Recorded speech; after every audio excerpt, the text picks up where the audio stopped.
올해도 참 어김없이 우리는 이렇게 너무나 행복하고 또 즐겁게 인사하고 또 참 축복의 시간을 보내고 있지만, 올해도 지나고 돌아봤을 때 참 어김없이 많은 자연재해가 있었던 한 해였습니다. 그렇죠?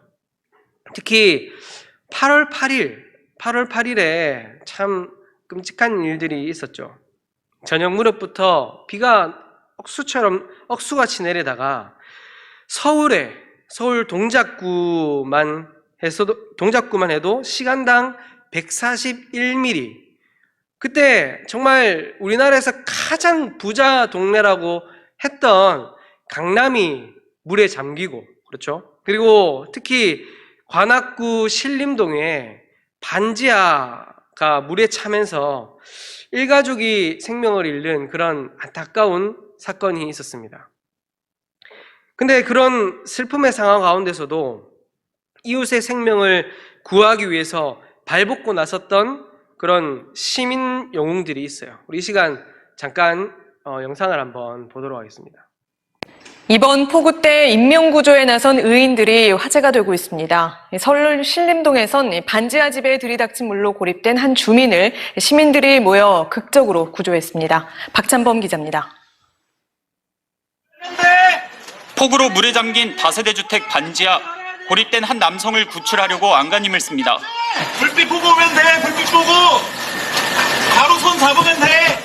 창문이 수압 때문에 열리지 않자 유리창을 깨기로 합니다. 빗물이 안에 있는 남성 얼굴까지 차올라 1분 1초를 다투는 위급한 상황. 승훈아 좀만 버텨. 승훈아 조금만 더 버텨. 30초 정도 지났을 무렵 유리창이 깨지기 시작하고 반지하 집에 갇혀있던 남성이 창문으로 모습을 드러냅니다. 29살 이승훈 씨가 반지하 집에 고립된 지 1시간여 만에 구출된 순간입니다. 10분 정도만 더 있었으면 저 아마 이 세상에 없었을 수도 있겠죠. 이 씨는 당시 빗물이 종아리까지 찾아 탈출하려 했지만 수압 때문에 현관문이 열리지 않았습니다. 영상 끊어주시면 되겠습니다. 은석준 씨는 사람 소리... 저희가 아마 이 영상 많이 보신 분도 있으실 거예요. 같은 건물에, 또 이 건물에 사는 분이 아닌데 다른 건물에 사시는 분들이 막 반지하를 찾아다니면서 반지하에 고립되어 있는 사람이 있는지 둘러보고 또 반지하에 고립된 사람들을 건져낸 겁니다. 그런데 왜 그러냐? 반지하가 이제 물이 급속도로 차오르니까 안에서는 도저히 사람의 힘으로는 이 수압 때문에 문이 열리지 않는 거예요. 그리고 또 반지하가 또 치안의 문제 때문에 창틀에 다 뭐가 돼 있습니까? 창살이 돼 있잖아요. 안에서 이게 열리지가 않는 거예요. 물은 순식간에 차오르는데, 그러니까 이 사람들이 자기 생명 하나 건지는 것도 쉽지 않은데 내 생명이 살았으니까 이 고립되어 있는 사람을 창문을 깨고 이 창틀을 뜯어내가지고 사람을 막 부르짖으면서 건져내는, 그 죽음에서 생명으로 이동하는 그 현장이죠. 이 현장이. 정말 여기에 구원해서 건져내는 사람, 이 죽음에서 생명으로 이 건물 안에서 건물 밖으로 이동이 없었다면 아마 저기 영상에 나왔던 구조자의 말처럼 아마 저는 이 자리에 없었을 겁니다. 이렇게 이야기하는 말처럼 그 반지하에 살던 사람들은 다 생명을 잃고 말았을 겁니다. 이 영상에서와 같이 우리의 구원은 이동이라는 거예요. 이동. 우리가 보고 있는 이 베드로전서의 저자인 이 베드로 역시 구원을 무엇으로 표현하고 있는 거냐면 구원을 이동으로 표현하고 있습니다. 그래서 하나님의 교회를 이 땅을 살아가는 뭐라고 이야기하고 있습니까? 이 땅을 살아가는 나그네라고 이야기하잖아요. 나그네는 뭡니까? 가만히 있는 사람이 아니고 이동하는 사람이잖아요. 그렇죠? 하나님의 나라를 향해 이동하는 나그네다라고 베드로는 계속해서 이야기하고 있어요. 교회가 구원을 받았고 또 받고 있고 받을 것이다 라는 말씀은 교회가 지금 정체에 있는 것이 아니라 지금도 계속해서 이동하고 있다라는 뜻입니다. 이동을 이야기할 때 성경의 가장 좋은 예가 바로 출애굽의 모습이 아닐까 생각됩니다. 옛 이스라엘이 노예로 살던 그 이집트를 나와서 약속된 땅 가나안으로 이동해 들어갔듯이 이제 부르심을 받은 교회도 구원으로 이동해야 된다는 거예요. 다만 이제는 이 세상의 어느 장소에서 또 다른 장소로 이동하는 것이 아니라 이 세상을 지나서 하늘에 있는 썩지 않고 더럽지 않고 쇠하지 않는 그 나라로 이동해 들어간다라는 것입니다. 그렇기 때문에 교회의 이동, 성도의 이동은 진정한 의미에서 참된 출애굽이다라고 할 수 있겠죠. 그렇지만 이동을 하기 위해서는 이 성도의 이동, 교회의 이동을 위해서는 중요한 선제 조건이 필요합니다. 그건 뭐냐 하면 앞에 더 나은 것이 있다는 것을 볼 수 있어야 돼요. 앞에 더 나은 것이 있다는 것을 볼 수 있어야 되고 깨달을 수 있어야 이동을 하죠. 지금이 좋고 여기가 좋은데 뭐하러 이동하겠습니까? 그렇죠. 구원의 은혜가 얼마나 좋은 것인지 우리가 바르게 깨닫고 알고 있어야 이동을 할 수 있다는 겁니다. 우리 아기들을 한번 생각해 보십시오. 아기들 어때요? 그 손에 저희 애들도 저기 위에 지금 앉아 있는데 키울 때 아이들 손에 뭐 쥐어주잖아요. 뻥튀기 같은 거 쥐어주잖아요. 뭐 장난감이나 과자 같은 거 쥐어주면 그게 제일 좋은 줄 알아요. 이거 안 뺏기려고 막 안간힘 쓰죠. 부모가 더 좋은 거 주려고, 할머니 할아버지가 더 좋은 거 주려고 해도 애들은 이 부모가 주는 게 더 좋은 건지 내 손에 쥐고 있는 게 더 좋은 건지 몰라요. 이게 뭐가 중요한지, 얼만큼 중요한지 모르기 때문에 그냥 내 손에 있는 게 제일 최고라고 생각하는 겁니다. 오늘 말씀의 시작인 이 13절, 오늘 13절 말씀을 원문의 의미에 맞게 번역해서 읽어보면 이렇게 됩니다. 그러므로 여러분의 마음의 허리를 동여매어 정신을 차리고 예수 그리스도께서 나타나실 때에 여러분에게 가져오실 은혜에 온전히 소망을 두십시오. 사도 베드로는 과거도 지금도 아닌 앞으로 있을 일에 대해서 소망을 두라라고 말씀하고 있습니다. 앞에 더 좋은 것이 기다리고 있다라는 것이죠. 소망하고 바라고 기대할 만큼 좋은 것이 기다리고 있기 때문에 여러분 과거에 얽매이지 말고 지금 현재에 얽매이지 말고 앞을 보십시오. 앞을 소망하십시오 라고 베드로는 이야기하고 있는 것입니다.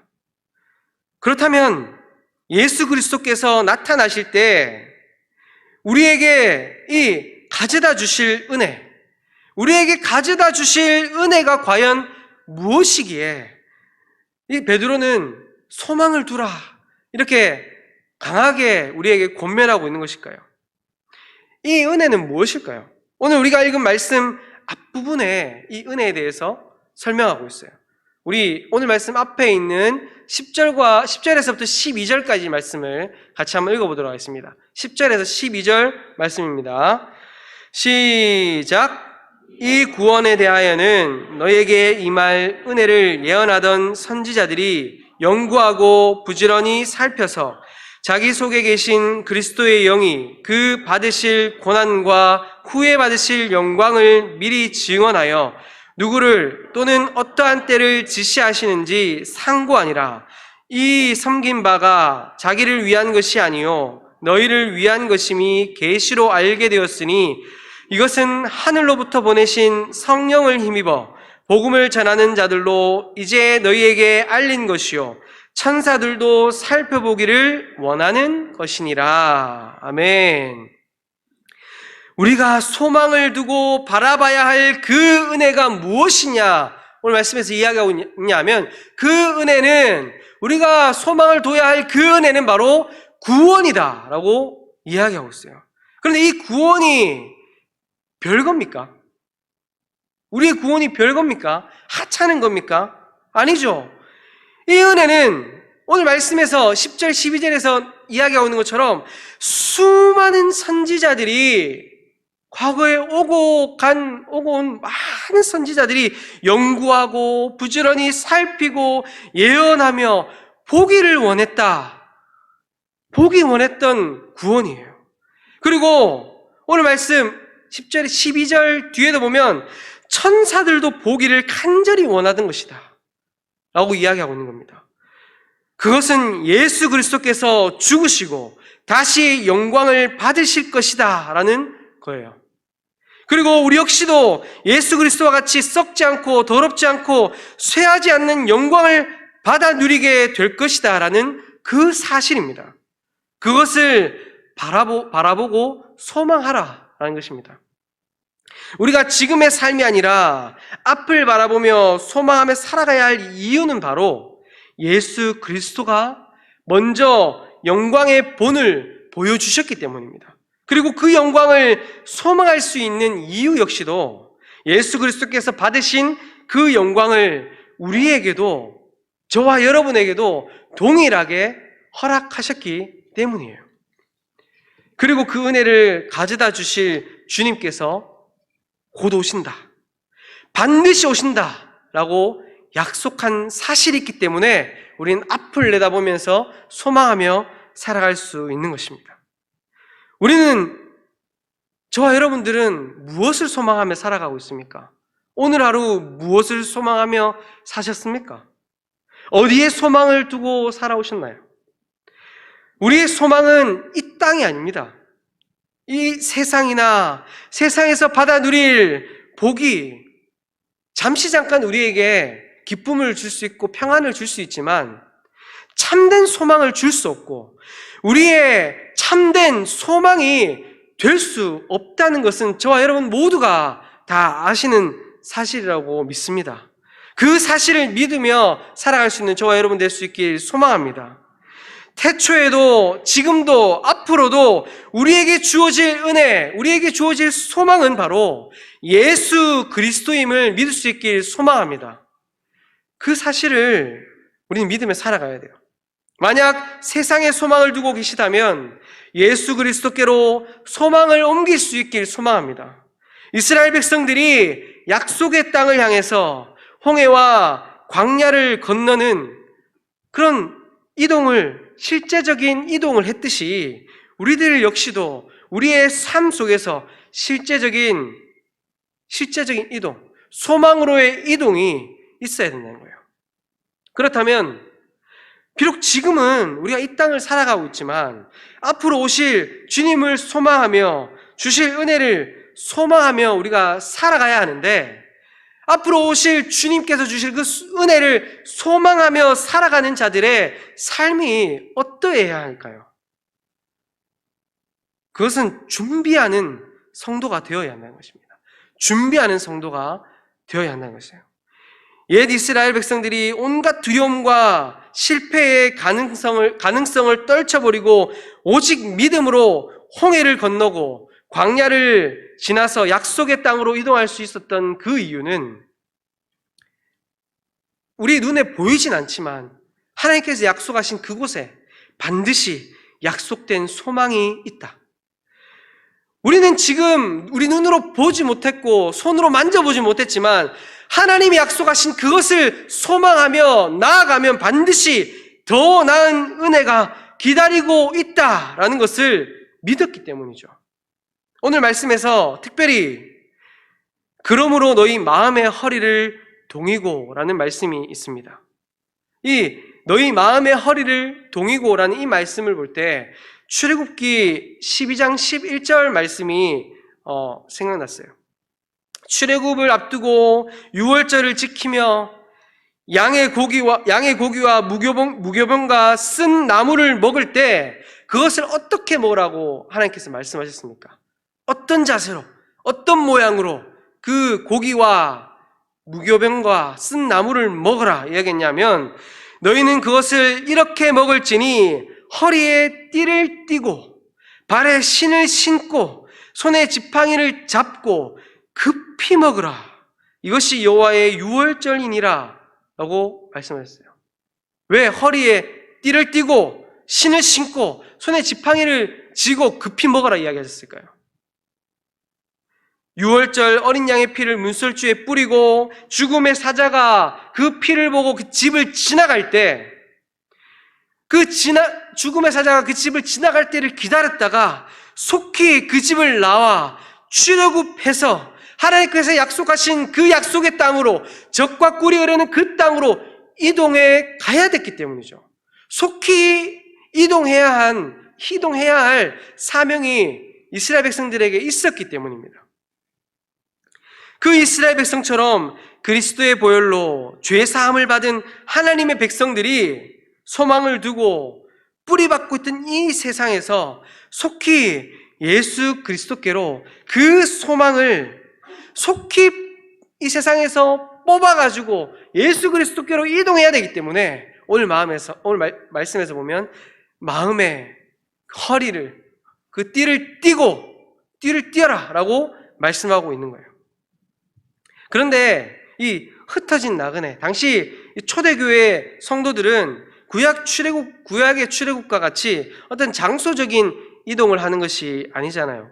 그러니까 이 세상에서 하늘로 옮겨지는 이동이기 때문에 오늘 말씀에서 보면 어디에 허리를 띠라고 얘기합니까? 마음의 허리를 동이라고 이야기하죠. 마음의 허리. 여기서 마음의 허리라고 할 때 이 마음은 그냥 감정적이거나 외적인 그런 차원이 아니라 생각과 가치관, 판단을 이야기하는 거예요. 생각과 가치관과 판단. 우리가 어떤 존재인지, 어디에서 와서 어디로 가는 존재인지, 우리가 바라봐야 할 소망이 무엇인지를 반듯하게 기억하고 그것이 결코 흔들려서는 안 된다라는 말씀이에요. 우리는 이 세상이 목적지가 아니라 하나님의 나라가 본향인 나그네이다. 비록 이 땅에서 나그네와 같이 그냥 정처 없이 떠도는 하찮은 존재 같아 보일지라도 하나님 아버지께서 미리 아시고 예수 그리스도께서 우리를 위해 피 흘려주시고 성령께서 거룩하게 하신 거룩한 존재이다. 우리는 썩어 없어질 것이 아닌 썩지 않고 더럽지 않고 쇠하지 않는 유업을 산 소망으로 바라며 살아가는 자들이다라는 그 사실을 결코 흔들려서는 안 된다는 거예요.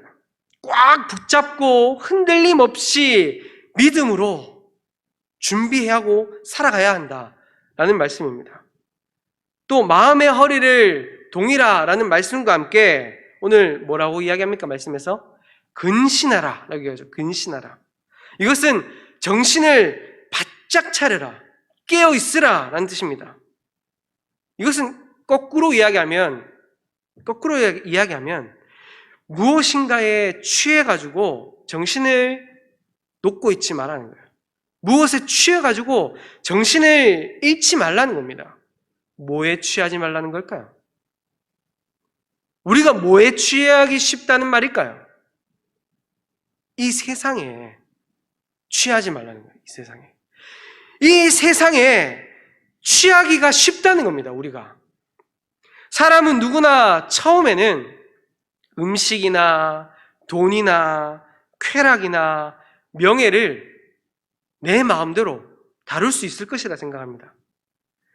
내 마음대로 내 힘으로 통제하고 그것을 잘 사용할 수 있다라고 이야기합니다. 그렇지만 결국 우리는 우리 주변에서 어떤 모습을 봅니까? 이 세상에 어떤 모습을 봅니까? 음식에 취하고 돈에 취하고 쾌락과 명예에 취해가지고 그것에 종노릇하는 모습을 우리가 너무나 많이 보잖아요. 그것이 전부라고 생각하고 그런 세상이 참된 소망이라 착각하며 살아가는 우리 세상의 모습들을 너무나 많이 보고 있잖아요. 지금도. 사랑하는 성도 여러분, 우리는 깨어 정신을 바짝 차리고 우리가 어떤 존재인지 우리들의 정체성을 확실히 붙들어 마음의 허리를 동이고 근신하여 예수 그리스도께 소망을 두고 살아가는 저와 여러분 모두가 될 수 있길 소망합니다. 이 세상이 아니라 영원한 것에 소망을 두고 이동해가는 저와 여러분 될 수 있길 소망합니다. 그런데 사도 베드로는 성도 또 교회는 어떻게 이런 유혹, 이렇게 유혹이 많고 걸림돌이 많은 세상 속에서 정신을 바짝 차리고 세상에 취하지 않은 채 산 소망의 마음을 두고 살아갈 수 있는가? 그 원리를 두 가지를 이해하겠습니다. 그 원리 두 가지. 첫 번째는 저를 따라 한번 큰 목소리로 따라하도록 하겠습니다. 그 첫째, 하나님을 따라 거룩함으로 살아가는 것. 네, 하나님을 따라 거룩함으로 살아가는 것입니다. 우리 오늘 말씀 14절에서 16절 말씀 같이 한번 큰 목소리로 읽어보도록 하겠습니다. 시작. 너희 사욕을 본받지 말고 오직 너희를 부르신 거룩한 이처럼 너희도 모든 행실에 거룩한 자가 되라. 기록되었으니 내가 거룩하니 너희도 거룩할지어다 하셨느니라. 아멘. 하나님께서는 교회를 썩어가고 더럽고 쇠가는 세상에서 택하여 부르셨어요. 이미 교회라는 그 이름 자체가 세상에서 택해 부르셨다라는 의미가 있잖아요. 그렇죠? 그리고 썩지 않고 더럽지 않고 쇠하지 않는 나라에 속하게 하셨습니다. 그리고 하나님의 백성에게 예수 그리스도의 부활 생명을 주셔서 어떻게 하셨습니까? 거듭나게 하셨어요. 저와 여러분들은 거듭났습니다. 거듭났기 때문에 우리는 무엇으로 새롭게 태어났습니까? 세상의 종노릇하던 그런 썩어있는 더러운 존재에서 하나님의 자녀가 되게 해주셨잖아요. 하나님의 자녀로 다시 태어나게 해주셨어요. 그렇다면 자녀는 아버지를 닮아가야 되겠죠. 자녀는 아버지를 닮기 싫어도 닮을 수밖에 없어요. 저희가 참 소름 돋는 게, 제 아버지의 이거 소름 돋는 게 나쁘다는 게 아니고, 소름 돋게 참, 저에게 와닿는 게, 제 말투, 제 표정, 제 행동에 제 아버지의 모습이 너무나 많이 보인다는 거예요. 제가 나이가 들면 들수록. 자녀는 아버지를 닮아갈 수밖에 없습니다. 우리 아버지 되시는 하나님이 우리에게 원하시는 게 무엇일까요? 오늘 말씀이 이야기하잖아요. 내가 거룩하니 너희도 거룩할지어다. 하나님을 알지 못할 때 나의 사욕, 정욕을 따라 살던 모습이 아니라 하나님의 거룩함을 따라 살아가라. 그게 하나님의 뜻이라는 거예요. 근데 그렇다면 거룩이 무엇인지 알아야겠죠. 거룩이 무엇입니까?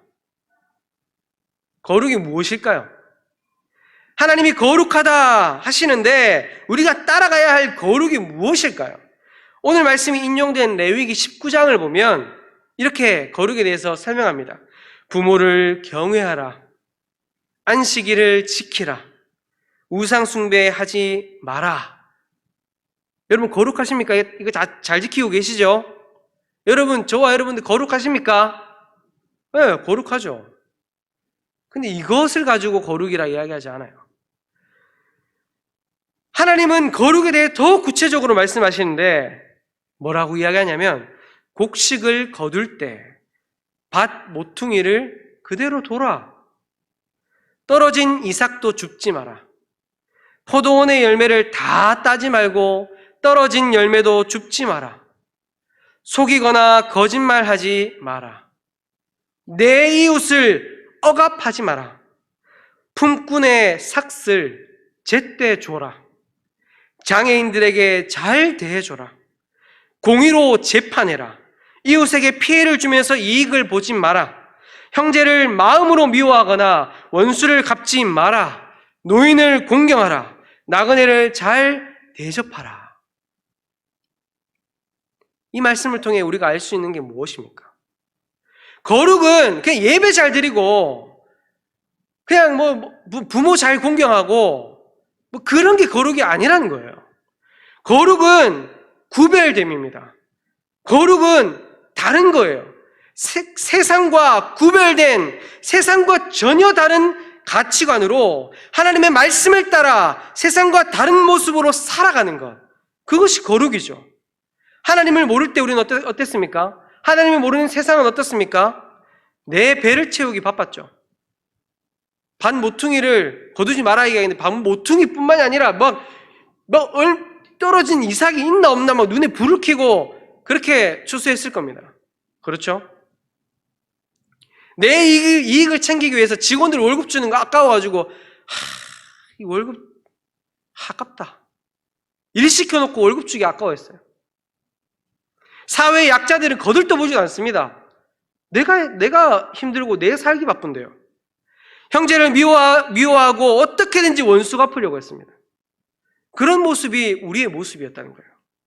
그러나 하나님께서는 말씀하십니다. 애굽에서 따르던 과거를 떠나 이동하라. 세상에서 이방인같이 무시당하며 땅만 보던 너희들 저 하늘로 시선을 옮겨라. 썩어질 것에 목매던 자들아 영원한 영광의 은혜를 소망하라. 그렇게 하나님은 우리에게 말씀하고 있는 것입니다. 어떻게 해요? 하나님의 거룩함을 따라 하나님의 말씀에 순종하며 따르는 것. 그럴 때 우리는 이 세상에 취하지 않고 산 소망에 온 마음을 두고 살아갈 수 있는 것입니다. 우리 산 소망에 마음을 두고 살아갈 수 있는 두 번째 그 방법을, 원리를 큰 목소리로 또 따라하도록 하겠습니다. 큰 목소리로 따라하겠습니다. 하나님을 두려워함으로 살아가는 것. 네, 하나님을 두려워함으로 살아가는 거예요. 우리는 하나님을 두려워함으로 이 세상에 취하지 않고 산 소망에 마음을 두고 살아갈 수 있습니다. 그런데 오늘날 하나님은 참 물러터진 분으로 많이 묘사가 되는 것 같아요. 무력하고 무능하고 품어주기만 하는 그런 하나님. 그냥 사랑만 있는 하나님. 뭐 우리가 잘못해도 아유 괜찮아 하는 그런 하나님. 그러면서 잘못된 것들을 괜찮다라고 이야기하고 지적당하는 걸 우린 싫어합니다. 세상과 교회가 적당히 타협하면서 공존하면서 살아가요. 그러나 오늘 말씀에서는 하나님이 이런 분이시다 분명하게 말씀하고 있습니다. 우리 17절 말씀을 같이 한번 읽어보도록 하겠습니다. 17절입니다. 시작! 외모로 보시지 않고 각 사람의 행위대로 심판하시는 이를 너희가 아버지라 부른즉 너희가 나그네로 있을 때를 두려움으로 지내라. 아멘. 하나님은 속는 분이 아닙니다.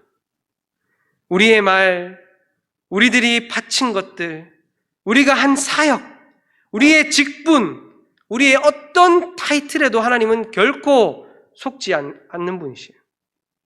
하나님은 우리의 중심이 정말 하나님의 거룩함을 닮아 있는지 그것을 보십니다. 그리고 이 세상을 나그네로 잠시 머물며 하나님의 거룩으로 살아왔는지 그 열매를 반드시 보신다 말씀하시는 거예요. 고난과 박해 가운데 있던 초대교회 성도들은 로마의 정치 권력과 동족들이 정말 두려움의 대상이었을 거예요. 정말 로마의 그 정치 세력들의 눈치를 보고 자기들을 핍박하고 박해하는 동족들의 눈치를 보며 살았을 겁니다. 그러나 사도 베드로는 진짜 의식하고 두려워해야 할 것은 그런 것들이 아니다라고 말씀하고 있죠. 예수님께서도 마태복음 10장 28절에서 이렇게 말씀하셨습니다. 몸은 죽여도 영혼은 능히 죽이지 못하는 자들을 두려워하지 말고 오직 몸과 영혼을 능히 지옥에 멸하실 수 있는 이를 두려워하라. 육신을 죽이더라도 영혼을 어떻게 할 수 없는 세상 권세자들을 두려워하지 마라. 세상에 눈치 보지 마라. 너희가 정말 두려워해야 할 존재는 바로 우리의 영혼과 육신을 주관하시는 하나님이다. 그 하나님을 경외하며 그 하나님 앞에 거룩함으로 하루하루 살아가라 라고 말씀하고 있는 것이죠. 사랑하는 성도 여러분, 우리 아버지 하나님은 각 사람의 행위를 지켜보시는 분이십니다. 그리고 그 행위에 대해서 반드시 심판하시는 분이십니다. 그렇게 우리는 날마다 매 순간마다 하나님을 의식하는 삶을 살아가야 될 줄 믿습니다. 우리와 날마다 함께 하시며 우리의 삶을 굽어 살피시는 하나님을 의식하는 그 삶을 우리가 살아갈 때 썩어질 세상에 마음을 두지 않고 예수 그리스도의 그 은혜, 산 소망에 우리들의 온 관심을 기울이며 살아갈 수 있을 줄 믿습니다. 말씀을 마무리하겠습니다. 사랑하는 성도 여러분, 우리들은 죽음에서 구원으로 썩어질 것에서 썩지 않는 영광스러운 곳으로 이동하는 하나님의 백성입니다. 다시 오실 주님께서 그 오셔서 주실 그 은혜를 온전히 바라며 소망하며 살아가는 자들입니다. 비록 우리들의 지금 모습이 이 두 발을 이 땅을 딛고 살아가고 있는 모습이지만 마음의 허리를 동이고 정신을 바짝 차려서 예수 그리스도를 온전히 바라보며 살아갈 수 있는 저와 여러분 될 수 있길 소망합니다. 거룩함으로 두려움으로 하루하루 성도의 삶 살아갈 수 있길 소망합니다.